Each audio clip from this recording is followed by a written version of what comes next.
The frozen Discovery, the Antarctic wind screamed across the ice shelf with a fury that could strip paint from metal. Temperature gauges read minus 45 degrees Celsius, cold enough to freeze exposed skin in minutes. Through the swirling white chaos, massive floodlights cut through the darkness, illuminating a scene that would change humanity's understanding of the universe forever. Marcus Chun stood at the edge of the excavation pit, his thermal suit doing little against the biting cold that seemed to seep into his very bones. He was an engineer by trade, specialized in salvage operations and complex mechanical systems. When the government contract came through for an emergency Arctic recovery mission, he had expected to repair drilling equipment or fix frozen generators. What he found instead defied every expectation he had ever held about his place in the cosmos. The object emerging from the ice was enormous, easily the size of 3 commercial aircraft placed end to end. Its surface was unlike anything found on Earth, a crystalline metallic substance that seemed to shift colors in the artificial light. Blues merged into purples, then flashed with hints of silver and gold. The hull was smooth, except for deep gouges and scorch marks that spoke of some terrible damage inflicted far from this frozen wasteland. Dr. Sarah Williams, the expedition's lead scientist, approached Marcus with her tablet computer held in gloved hands. Her face was flushed with excitement, despite the brutal cold. She had been the first to identify the anomaly through satellite imaging, convinced it was more than just an unusual geological formation. Now her theories were proving correct in ways that terrified and thrilled her in equal measure. "The metal is regenerating," she said, her voice crackling through the communication system built into their helmets. "Every scan we take shows different molecular structures. It's adapting to our analysis methods, almost like it's trying to hide what it really is." She pulled up a series of images on her screen, showing the progression of their scans over the past 6 hours. Each one revealed something new and impossible. Marcus knelt at the edge of the pit where workers had cleared away centuries of accumulated ice. He removed one glove, despite the dangerous cold, and placed his bare hand against the alien surface. The metal was cold, yes, but not as cold as the surrounding ice. There was warmth beneath, faint but unmistakable. More than that, there was a vibration, a rhythmic pulse that felt almost like a heartbeat. "It's alive," Marcus whispered, though he knew that wasn't quite accurate. The ship wasn't biological in the traditional sense, but it possessed something that transcended mere machinery.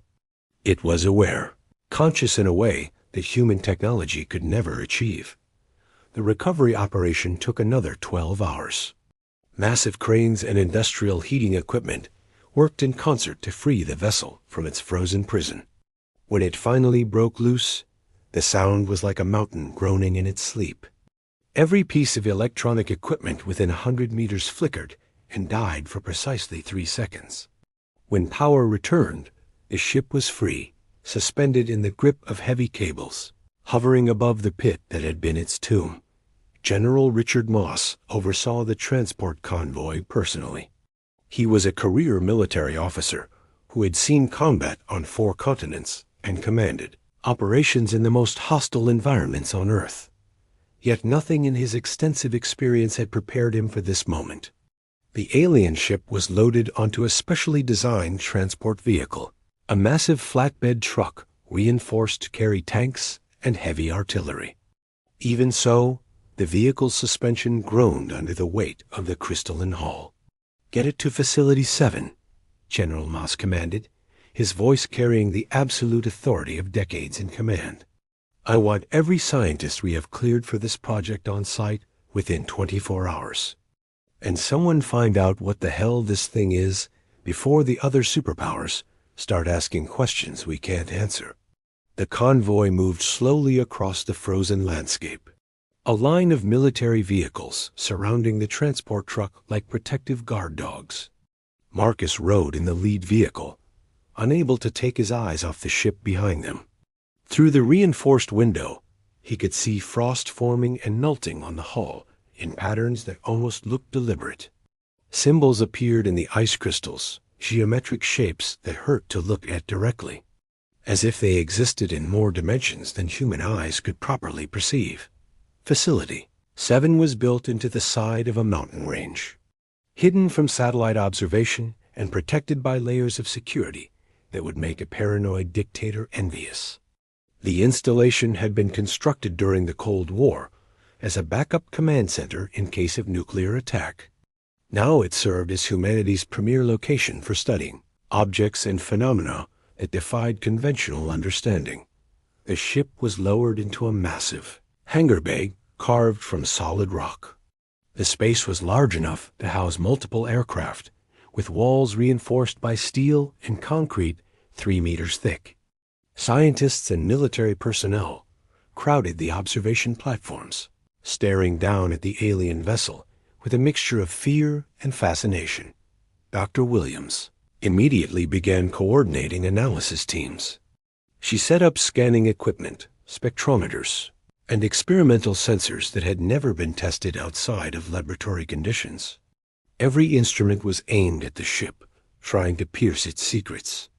The results were frustrating and fascinating in equal measure. The ship's hull resisted deep scans, reflecting or absorbing energy in ways that made no scientific sense. X-rays bounced back distorted. Electromagnetic pulses simply vanished into the crystalline surface. "It's like trying to scan water with a net," Dr. Williams complained after the third failed attempt. "Every time we think we understand the material properties, they change. The molecular structure is unstable, or rather, it's too stable. It exists in multiple quantum states simultaneously." Marcus spent those first days simply observing. While others tried to force understanding through instruments and equations, he watched how the ship behaved. He noticed that the color shifts in the hull followed a pattern, repeating every 7 hours and 13 minutes. The vibrations he had felt in the ice grew stronger at certain times of day, weakening at others. Most importantly, he saw that the ship responded to proximity. When people approached with aggressive intent, planning to cut or drill into the hull, the surface grew darker and colder. When someone approached with curiosity and gentleness, faint lights flickered in the depths of the crystalline structure. On the 4th day, Marcus was alone in the hangar during the night shift. Most personnel had retired to their quarters, exhausted from days of fruitless investigation. He approached the ship slowly, speaking softly, as if addressing a frightened animal. He told it about Earth, about humanity's dreams of reaching the stars, about the loneliness of being the only conscious species in a seemingly empty universe. The ship responded. Lights bloomed beneath its surface, spreading like roots through crystal soil. The hangar filled with a soft humming that Marcus felt in his chest rather than heard with his ears. His personal tablet computer, sitting nearby on a equipment cart, suddenly activated. The screen filled with symbols, alien mathematics that somehow made perfect sense to his engineer's mind. The message was simple and desperate. 14 lives in danger. Systems failing, need repair, need help, please help. Marcus's hands shook as he realized the truth. This wasn't just a ship. It was a lifeboat, a rescue vessel carrying survivors of some cosmic catastrophe. Inside the crystalline hull, reserved in technology humanity couldn't begin to understand, were living beings.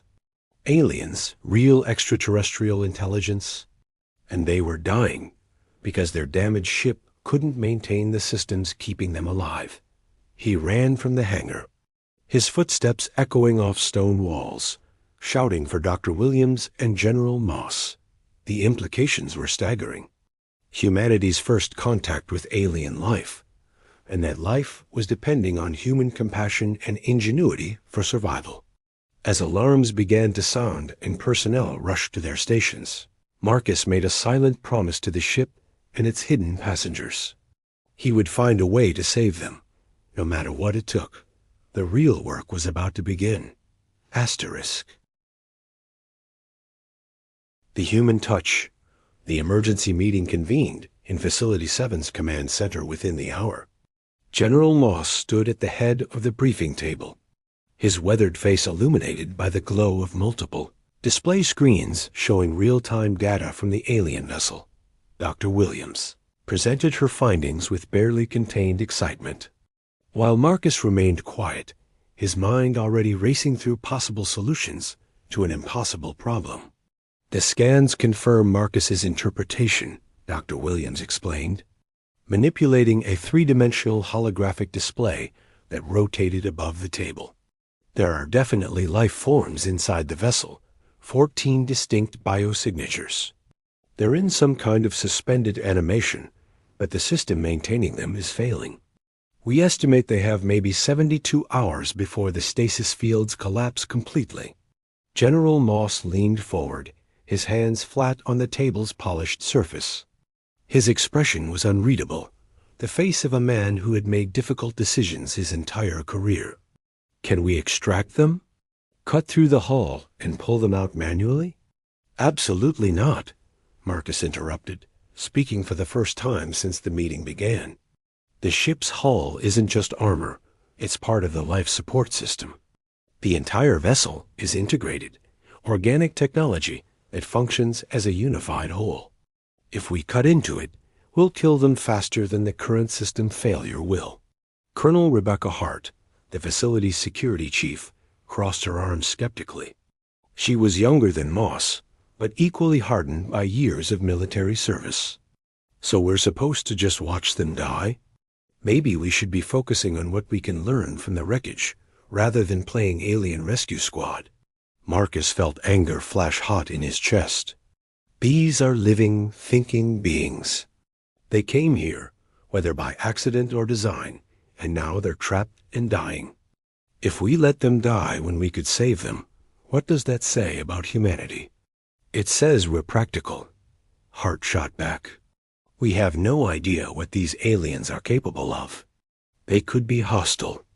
This could be a Trojan horse, designed to get us to open it up so they can attack. Dr. Williams shook her head vigorously.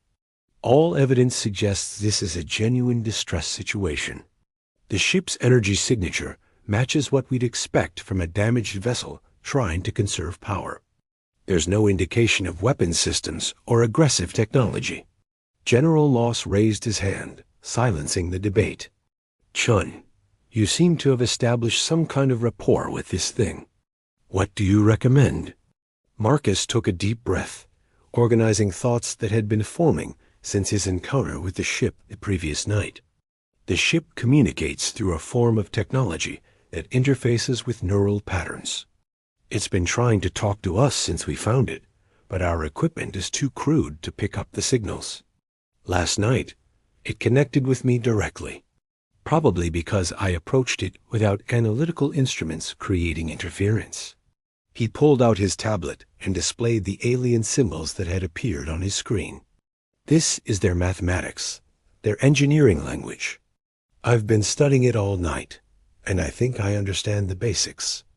The ship isn't mechanical in the way we understand machinery. It's based on crystalline matrices that channel energy through quantum-entangled pathways. The damage it sustained disrupted those pathways, like cutting nerves in a living body. Can you repair it? Moss asked bluntly. Maybe, Marcus admitted, but not with conventional tools. The ship responds to bioelectric fields, the natural electrical impulses that living things produce. That's why it reacted to me when I touched it. Human neural activity seems compatible with its control systems, almost like we were meant to interact with it. Dr. Williams was already nodding, her scientific mind leaping ahead to implications. You're proposing to use yourself as a living interface. Use your own bioelectric field to channel energy into the damaged systems and guide the repair process. It's insane, Colonel Hart declared. We have no idea what that kind of connection could do to a human nervous system. You could end up brain dead or worse. Marcus met her gaze steadily. I'm willing to take that risk. Those beings in there are somebody's family, somebody's friends. They deserve a chance, and I'm the only one who can give it to them.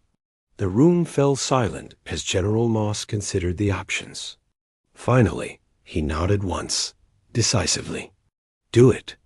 But I want medical teams standing by, and if anything goes wrong, we shut it down immediately. Dr. Williams, you'll coordinate the scientific aspects.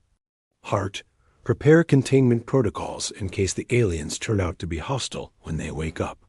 Chun, you have my authorization to proceed. And God help us all if this goes sideways. The next 18 hours were the most intense of Marcus's life. Dr. Williams and her team set up monitoring equipment around the ship, carefully positioned to observe without interfering with the delicate connection process. Medical technicians attached sensors to Marcus's body, tracking his heart rate, brain activity, and dozens of other biological markers. He stood before the alien vessel in a specially designed suit that would allow his bioelectric field to flow freely while protecting his body from the extreme cold that still radiated from the damaged sections of the hull. Doc Marcus placed both hands on the crystalline surface and closed his eyes. At first, there was nothing but the cold metal beneath his palms. Then, gradually, he felt something else. It was like hearing a whisper in a language he had never learned, but somehow understood. The ship was afraid, desperate, clinging to the last remnants of power as it tried to keep its passengers alive. He opened his mind to the connection, letting his consciousness merge with the alien intelligence that permeated the vessel. Information flooded into his awareness, not as words or images, but as pure understanding. He saw the ship's history, felt its purpose. It was a rescue craft designed to retrieve survivors from dangerous situations across vast distances of space. The beings inside were Viridians, a peaceful species of explorers and scientists who had been studying a cosmic phenomenon when their research station was hit by a massive burst of radiation. The rescue ship had managed to retrieve 14 survivors and place them in emergency stasis before its own systems were overwhelmed by the radiation damage. It had been drifting through space for decades, its high consciousness desperately trying to find help. When Earth's gravity had finally pulled it down into the Antarctic ice, Marcus felt tears streaming down his face as he experienced the ship's loneliness and determination. It had traveled so far, endured so much, all to save the lives entrusted to its care. Now, at the moment of final hope, it was failing. Not anymore, Marcus whispered aloud. I'm here now. We'll save them together.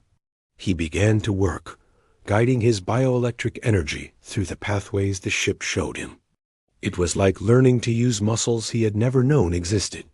He channeled power to damaged sections, his own neural patterns serving as templates for the ship to follow as it repaired quantum connections that had been severed. The crystalline matrices responded, growing and healing like living tissue. Hours passed. Medical alarms sounded repeatedly as Marcus's vital signs fluctuated wildly. But he refused to stop. Dr. Williams watched the monitors with growing concern, seeing brain activity patterns that shouldn't be possible in human physiology. Colonel Hart kept her hand near the emergency shutdown controls, ready to sever the connection if Marcus's life appeared to be in danger. But Marcus was beyond their reach now, lost in communion with an intelligence that transcended the boundaries between organic and technological life. He felt the ship's gratitude, its wonder at finding beings who would help without demanding anything in return. Through the connection, he glimpsed the Viridian civilization, a culture built on cooperation and the pursuit of knowledge. People who had reached for the stars, not to conquer, but to understand. Finally, after what felt like both moments and eternities, Marcus felt the ship's system stabilize. Power flowed smoothly through repaired pathways. The stasis chambers began to function properly again, no longer draining the last reserves of energy, but operating as they were designed to. The 14 Viridian lives were safe, secured in perfect suspension until their people could be contacted and arrangements made for their recovery. Marcus withdrew from the connection slowly, carefully separating his consciousness from the ship's vast intelligence. When he opened his eyes, he staggered backward, caught by medical personnel who had rushed forward. His vision swam, and every nerve in his body felt like it was on fire. But he was smiling. Asterisk. "It's done," he managed to say before exhaustion claimed him, and he slipped into unconsciousness. He woke 3 days later in the facility's medical bay. Dr. Williams was there, along with General Moss. They told him that the ship had stabilized completely and had even begun repairing its exterior damage using resources it somehow extracted from the surrounding air.